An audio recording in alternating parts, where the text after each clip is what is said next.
avait essayé de montrer que la santé, en fait, c'était le système de santé, était malade du profit et du pouvoir médical. Et aujourd'hui, les nouveaux ennemis ont en partie changé. Le système de santé est toujours malade du profit, mais comme il le montre très bien, il s'inscrit dans la mondialisation et il y a également l'introduction de nouveaux critères du management public qui ont tendance à donner la priorité à la gestion quantitative, et il nous en donnera des exemples au cours de son exposé. Gestion quantitative qui a tendance à vouloir augmenter la productivité de l'hôpital dit entreprise, et ceci aux dépens de la réponse aux besoins de la population, et en même temps en augmentant un peu les cadences vis-à-vis du personnel qui apparaît de plus en plus mal considéré, y compris les médecins d'ailleurs, qui ont perdu une grande partie de leur pouvoir, qui s'est déplacé dans les mains des gestionnaires, en particulier du directeur de l'hôpital, formé à être un directeur d'entreprise. Et également, l'ensemble des personnels voit ces valeurs professionnelles non reconnues, et ceci va générer des frustrations, un malaise très important qui a bien été montré dans l'année qui a précédé la crise de la Covid, avec la démission d'un certain nombre de chefs de services hospitaliers, un certain nombre de grèves, en particulier des urgences, car les urgences ont connu un véritable choc au cours des 20 dernières années, avec une multiplication par 2 des personnes ayant recours aux urgences, alors que les moyens n'ont pas suivi. Et que d'autre part, un certain nombre de recours aux urgences témoignent des carences d'amont, en particulier dans le secteur ambulatoire, que les pouvoirs publics n'ont jamais su organiser, contrairement à ce qu'ils ont tenté de faire, et également des carences dans l'aval, avec le secteur médico-social qui reste très sous-développé par rapport aux enjeux démographiques qui sont soulevés par le vieillissement de la population âgée. Voilà. Donc, je vais lui céder la parole parce que la crise hospitalière, en fait, est le témoin d'une crise plus large qui est une crise du système de santé, mais l'hôpital étant une institution centrale dans notre système de santé et notre système de soins, il est intéressant de faire l'analyse de cette crise hospitalière pour mieux comprendre, en fait, ce qui se cache derrière cette crise du système de santé. Donc, André, je te cède la parole. Bien. Avec plaisir, j'ajoute. Bonsoir à toutes et à tous. Merci de l'invitation et merci Jean-Claude de cette introduction qui d'ailleurs met tout de suite au cœur du sujet, parce que la crise de l'hôpital est d'abord la crise de l'ensemble du système de santé. Et cette crise de l'ensemble du système de santé, elle est due à l'inadéquation de notre système à 2 évolutions majeures des besoins. D'une part, les maladies chroniques et leur prévention. C'est aussi une épidémie, c'est 21 millions de personnes en France atteintes des maladies chroniques et qui posent des problèmes non seulement du soin, mais de la prévention. Et c'est l'inadaptation, pour des raisons finalement assez semblables, on va le voir, à ce qu'on pourrait appeler les urgences, mais plus précisément aux consultations sans rendez-vous et aux épidémies. Tout le monde pense évidemment à la pandémie Covid, mais il faut se rappeler que cette pandémie a été précédée par un signal d'alarme incroyable, qui est l'épidémie de bronchiolite, qui a lieu chaque automne, qui en 2019 a eu lieu comme chaque année, pas plus importante que les autres années, mais pour la première fois, les services d'urgence pédiatrique de l'Île-de-France ont été débordés et ont dû adresser des dizaines de nourrissons et d'enfants en SMUR, en ambulance de réanimation, à plus de 200 km de Paris. C'était du jamais vu. Donc, quand le cœur du cœur, c'est-à-dire la réanimation pédiatrique, sur lequel il n'y a aucune alternative, que l'hôpital public craque à ce point, c'est que nous sommes dans une situation gravissime. Donc, on connaît la crise de la psychiatrie, on a une crise de la pédiatrie, y compris de la réanimation pédiatrique. Ça précédait de quelques mois l'arrivée du Covid. Alors, cette inadaptation de la médecine de ville et de l'hôpital, pour des raisons en partie communes et en partie distinctes, et donc je vais les examiner parce qu'elles sont intrinsèquement liées, et on ne peut pas résoudre la crise de l'hôpital si on ne résout pas en même temps ce qu'on pourrait appeler la crise. Alors, à force de parler crise, on a l'impression que c'est des crises aiguës, c'est des crises chroniques. Hein. Ce sont des maladies qui viennent de loin, de la ville et de l'hôpital. Alors, en ville, on n'a pas construit un système de santé, on a construit un système de la médecine libérale adapté aux maladies aiguës bénignes, aux gestes techniques standardisés simples. Alors ça vient de très loin, la médecine libérale, avec sa charte, qui est toujours sa charte, de 1927, et qui était le travail en cabinet, en solitaire, et le paiement à l'acte. Il faut se rappeler, alors il y a Didier Ménard qui connaît ça mieux que moi, mais que le Conseil de l'Ordre, il y a peut-être une vingtaine d'années, mettons 25 ans, considérait que de travailler en équipe, c'est du compérage, qu'il fallait dénoncer. Bon, il a changé, mais c'était le dogme. Et donc, quand on parlait de cabinets de groupe, c'était des cabinets regroupés, où on partageait des locaux et une secrétaire, mais on ne travaillait pas en équipe, c'était chacun dans son coin, en général d'ailleurs, avec pas la même spécialité. Et évidemment, persiste beaucoup de choses, des choses éternelles, de la liberté d'installation. Il faut se rappeler que la médecine libérale a été opposée, et est toujours opposée à l'État, mais a été opposée à la sécurité sociale, et que le premier conventionnement national, c'est 1972. C'est-à-dire qu'il y a une convention où on va dire que bon, les médecins des journées seront remboursés, mais d'emblée, il va y avoir une bataille, notamment des spécialistes, pour, en 80, Raymond Barre, créer le secteur 2, qui est les dépassements d'honoraires, qui va être un des éléments de la désertification médicale, qui n'est pas seulement territoriale, mais aussi financière. Alors, au fond, cette médecine donne satisfaction quand même pour l'essentiel dans ce que je disais, les maladies aiguës bénignes, enfin le lumbago, la cystite, tout ça, ça fonctionne. Enfin, la gastro-entérite, bien. Avec par contre une inadaptation complète aux maladies chroniques comme aux consultations sans rendez-vous. Alors, avec une logique d'ailleurs du paiement à l'acte auquel toute la médecine libérale, même les plus progressistes, pour le moment, sont attachés. Avec une logique folle, hein, parce que le paiement à l'acte, c'est 25 € chez le généraliste en secteur 1. Donc, bon, à moins d'être un saint, c'est très difficile de faire des consultations longues avec 25 €.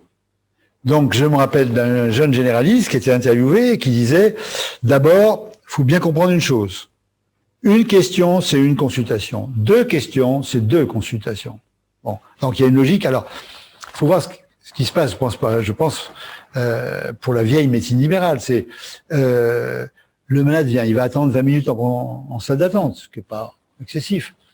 Il va être vu dans un temps limité, 15 minutes, peut-être 20 minutes, bon, maximum. Donc, il y a une frustration. Donc, comment je justifie ma consultation? En renouvelant l'ordonnance, mais surtout en faisant une prescription. Un examen complémentaire, une prise de sang, un Doppler, quelque chose, et vous revenez me voir, on va pouvoir rediscuter. Enfin, il y a une logique.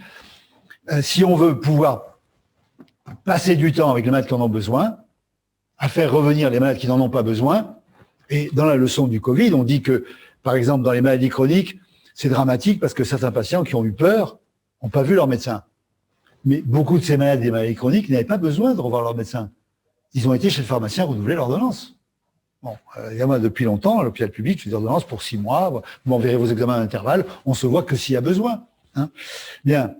La maladie chronique, ça nécessite une prise en charge globale, donc on dit biomédicale, psychosociale, donc un travail avec les travailleurs sociaux, une coordination. Alors Didier, encore une fois, a bien montré ça. Ça nécessite de rendre le malade et son entourage aptes à gérer la maladie, donc l'éducation thérapeutique, qui ne s'est pas développée dans la médecine de ville, qui paradoxalement s'est développée à l'hôpital, à partir des années 75 en Suisse. Et une des caractéristiques de la maladie chronique, c'est l'extrême variabilité.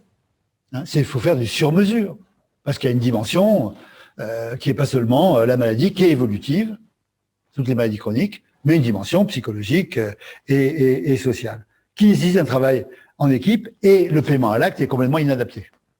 Tel malade doit être vu très longtemps, tel autre peut être vu une fois par an, il envoie ses examens, tout va bien, il sait me joindre s'il y a un problème.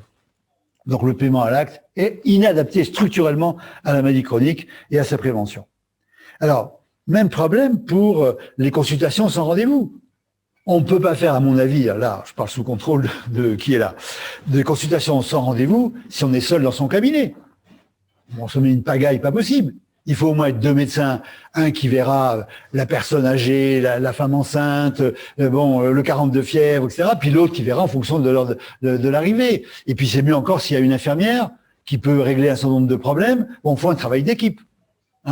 Autrement, seul dans son cabinet, je comprends comment, on n'a pu pas maintenir la permanence des soins à l'ancienne, il faut la repenser. Alors, évidemment, face aux besoins, un certain nombre de médecins qui ont une compréhension de santé publique et qui sont attachés aux valeurs de leur métier, ainsi que des paramédicaux, ont avancé, malgré tous les obstacles. La création d'infirmières à Zalé, c'était un protocole d'infirmières pour aider les médecins à faire de l'éducation, à préparer les dossiers, à revoir les malades. Et c'est positif à chaque fois que c'est une vraie interaction entre le médecin et l'infirmière. Si c'est chacun dans son coin, c'est moins positif. Si le médecin dit je me débarrasse sur l'infirmière, mais si c'est une interaction, c'est très positif. Les centres de santé, c'est historique, étaient pas dans cette logique-là. Et la création, avec un statut libéral, des maisons de santé pluriprofessionnelles, au moins au début, au moins pour les initiateurs, avec une logique militante, était nous créons des équipes. Alors des petites équipes, parce qu'on veut pouvoir les maîtriser, différence avec l'hôpital ou avec des centres de santé, on veut pouvoir gérer nous-mêmes, mais on travaille en équipe. Et d'ailleurs, les bureaux sont partagés, et puis il y a des réunions communes, et puis il y a de la formation commune, et puis on s'occupe de l'aval et de l'amont. On ne fait pas seulement sa consultation, on se dit je travaille avec qui m'envoie les patients, et qu'est-ce qu'ils deviennent les patients après. Et donc, c'est un réseau, on s'inscrit dans un réseau de soins créé par les gens. Alors moi, j'ai lu tout ce qu'a écrit Didier, et puis j'ai vu le centre de santé Pyrénées-Belleville, etc. C'était le seul secteur de la médecine où je trouvais des gens enthousiastes. L'hôpital était dans la démoralisation, la médecine de ville dans la plainte perpétuelle, les seuls qui avaient le sentiment d'avancer, mais qui restent minoritaires. Je crois que c'est 15% à peu près des médecins, et encore avec tout ce qu'on connaît en France de barrages administratifs, etc. Donc voilà pour une médecine de ville, portant ce bagage historique, restant accroché au paiement à l'acte. Alors, la sécurité sociale, face à ça, elle contourne, elle essaye de jouer avec. On a créé un revenu sur objectif de santé publique, qui est une manière de ne pas payer les gens à l'acte. En gros, 5 000, 5 000, 6 000, mais qui est un truc à la fois tordu, parce qu'on vous dit l'objectif de santé publique, par exemple, on va vous payer en fonction des résultats du diabète de votre patient. Ça, c'est absurde. Parce que si vous êtes dans cette année, il aura des résultats mauvais, mais si vous êtes dans le 5e, peut-être ça sera bien. Donc après, on a changé. On a dit, oui, d'accord, vous avez raison. Alors si vous demandez l'examen, on va vous payer. Donc on paye pour demander un examen. Enfin, mais c'est lié de contournement, de même qu'un grand problème de la maladie chronique, c'est l'observance des traitements. Il y a iatrogénie, qui nécessite des soins thérapeutiques, puis il y a l'autre versant qui est l'observance. Et l'observance, ça nécessite d'abord qu'on réfléchisse à la relation entre le prescripteur et le malade. Et une relation d'équipe. Mais la Sécu, elle voit bien quel est le problème, et qu'est-ce qu'elle fait? Elle trouve une solution pour contourner, etc. Elle crée un acte de plus. L'acte d'observance pour l'infirmière libérale. Et puis comme on normalise tout ça, qui doit être débanderé en 2022, on n'en finit pas de créer des actes. Et puis ensuite de dire qu'il faut des coordonnateurs, il faut essayer de coordonner tout ça, après avoir créé des actes. Alors l'acte d'accueil, l'acte de synthèse, on coupe le malade en bout d'acte.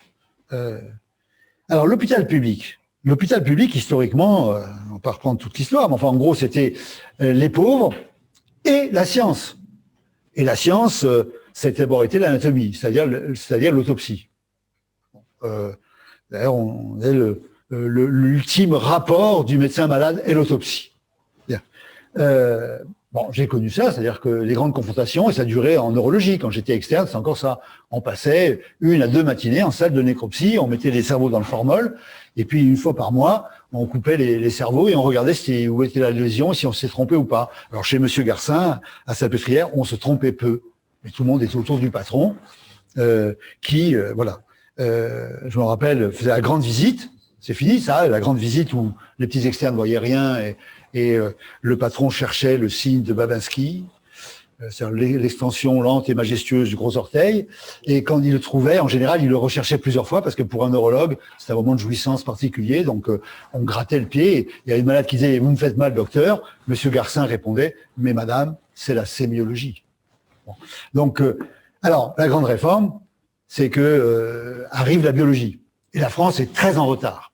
Hein, la science se fait à mi-temps. L'après-midi, on est en ville pour soigner la clientèle qui rapporte. Bon.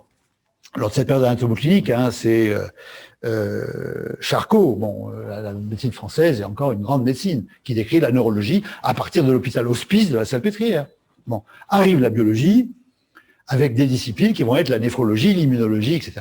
Robert Debré, qui, lui, est un pédiatre, qui a connu le système alsacien du plein temps.